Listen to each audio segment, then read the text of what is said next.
Hi guys, this is Taylor and I'm here today with my wrap-up for June, including everything that I read for Japanese June. As compared to the last couple months, I killed it this month.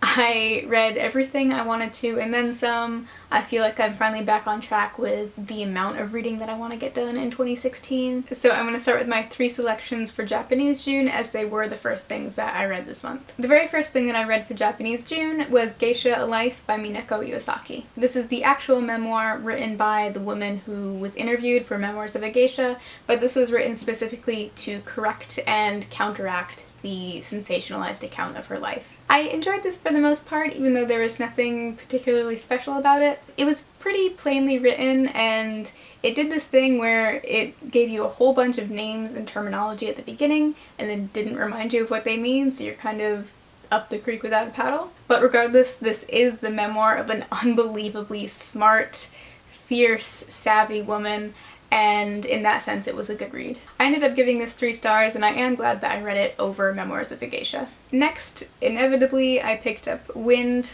Pinball, which is the beautiful bind-up of Haruki Murakami's first 2 novels, which were both first published in the 80s, I believe. So I read them chronologically, with Hear the Wind Sing being his first ever novel, and to be honest, and also to my surprise, I was really not feeling it. First of all, within 24 hours of finishing this book, I had forgotten every single detail about it. I found it that unremarkable. Nothing happens. It's written in a style that borders vignettes, so the details that we do get feel very scattered and disjointed. Overall, yeah, did not feel Hear the Wind Sing.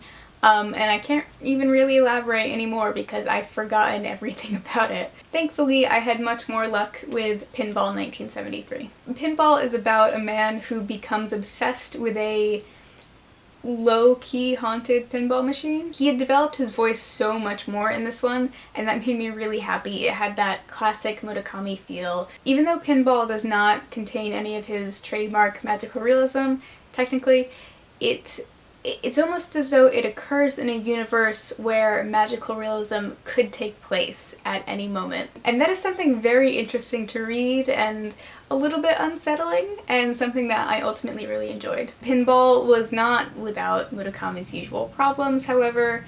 He writes these male fantasies that are pretty degrading to women, but they're always there, and I keep reading him, so you might be surprised, as I am looking back on this, that I actually gave this bind-up a 4-star rating.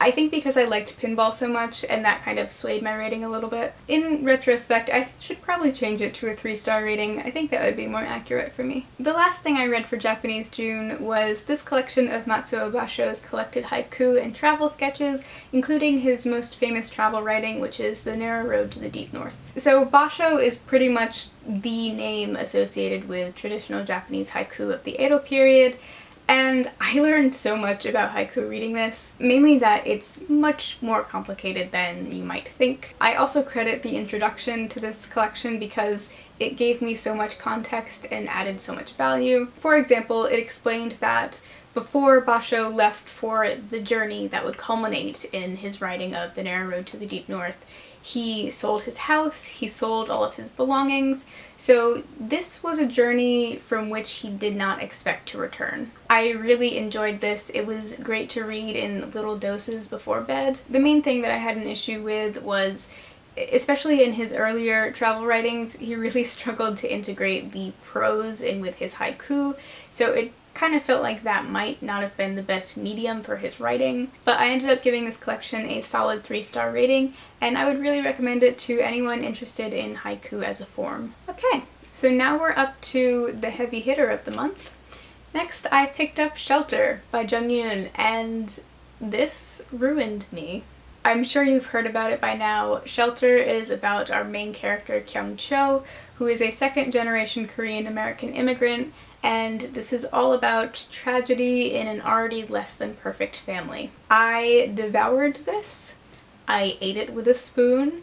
I absolutely loved it. This has such believable, realistic, nuanced characters. It has this uneasy almost chaotic feeling throughout. And this is really one of those be a good human novels because it promotes empathy and understanding of trauma, even though there are some characters in here who are not good people. I really thought this was incredible. It's probably my favorite book that I've read so far this year. I would encourage just about everyone to read this, although just as a fair warning, this is very violent and heartbreaking in some places, and even though it's never really described in detail, there are some scenes that contain sexual assault, so I would just be aware of that. But yeah, Shelter by Jung. 5 stars. This is her debut novel as well, which is like... After Shelter, I believe I tried to read The Mandibles by Lionel Shriver, which I have already pawned off on a coworker. This is a new release about a family living in the near future after economic collapse. I got maybe 3 chapters into it. I could not do it. I could not gel with her writing style. Her sentence structure was very weird to me. Her use of adjectives was very weird to me. My brain actually hurt a little bit. I will be very interested to see reviews from other people who have read this to see if it was just me. But yeah, wow, this was not a fun time for me, what little time I did spend with it. So I completely gave up on that, and I picked up Harry, A History by Melissa Anelli. This is nonfiction chronicling the rise of the Harry Potter franchise and the whole Harry Potter fan experience. I thought this would be fun before the release of Harry Potter and the Cursed Child at the end of July, and I was right. This was very fun. It was a good choice. It was so nice to recall the huge cultural energy that the Harry Potter franchise gave off at its peak. It was very readable yet thorough. It talks about the rise of the franchise alongside the internet and its fan sites.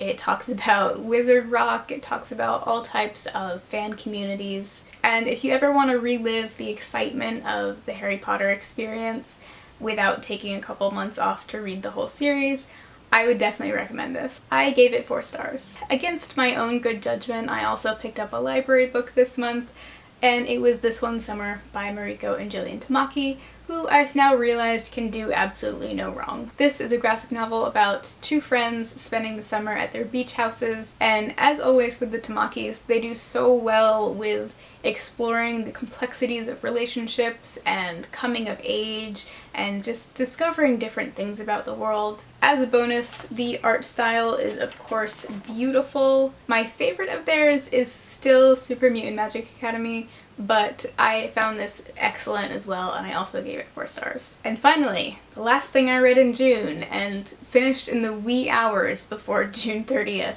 was Paul Auster's New York Trilogy. This is basically postmodern detective fiction, and it served as a very interesting introduction to the detective genre. So this is 3 novellas with 3 main characters who all lose themselves in pursuit of another person, and it's all very weird and paranoid and mind-bending. This was a buddy read with Victoria from Hermit's Progress, who is obviously very smart and gave me a lot more to think about, stuff that I wouldn't have picked up on otherwise. The New York Trilogy, and actually Auster as an author, was a lot more dense than I anticipated. He really infused each of the stories with the kind of ideas that almost keep you up in the middle of the night. Overall, I really enjoyed the New York Trilogy, and I'm very interested in checking out more of Auster as an author. I also gave this 4 stars. Okay, that was everything I read in June. If you have any thoughts on the books that I read, I would love to hear them.